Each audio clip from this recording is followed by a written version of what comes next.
گزشتہ ماہ افغان طالبان کی عبوری حکومت کی فوج اور پاکستان کی فورسز کے درمیان کئی روز تک جھڑپیں جاری رہیں، جس کے بعد فریقین میں جنگ بندی پر اتفاق ہوا۔ پاکستان نے اس لڑائی میں میزائل اور فضائی قوت استعمال کی، لیکن طالبان فورسز نے کون سے ہتھیار استعمال کیے اور ان کی کون سی کمزوریاں کھل کر سامنے آئیں؟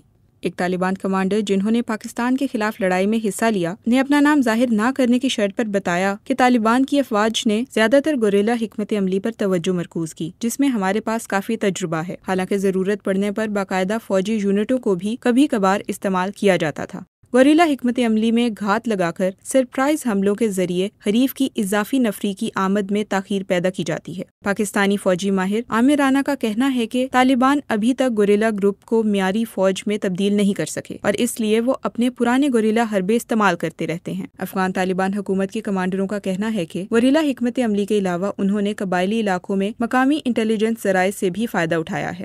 طالبان فوج کے زیر استعمال ہتھیار۔ طالبان کے زیادہ تر ہتھیار سابقہ افغان فوج، غیر ملکی افواج کے چھوڑے گئے ساز و سامان اور بلیک مارکیٹ سے حاصل کیے گئے ہیں۔ طالبان حکومت اور پاکستانی افواج کے درمیان حالیہ جھڑپوں کی ویڈیو سے ظاہر ہوتا ہے کہ طالبان نے زیادہ تر ہلکے ہتھیار استعمال کیے، جبکہ بھاری ہتھیار بہت کم دکھائی دیے۔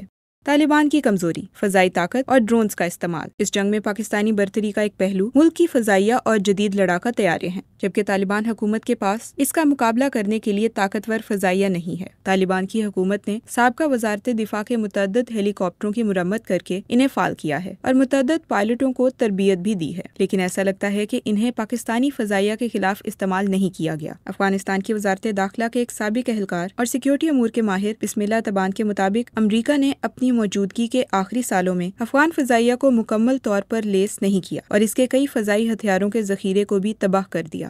اسی طرح ڈرونز کے متعلق عامر رانا کا کہنا ہے کہ طالبان اور تحریک طالبان پاکستان جیسے گروپس کمرشل ڈرونز کو نگرانی اور محدود حملوں کے لیے استعمال کرتے ہیں، لیکن عملی طور پر ان کے پاس جدید فوجی ڈرون استعمال کرنے کی صلاحیت نہیں ہے۔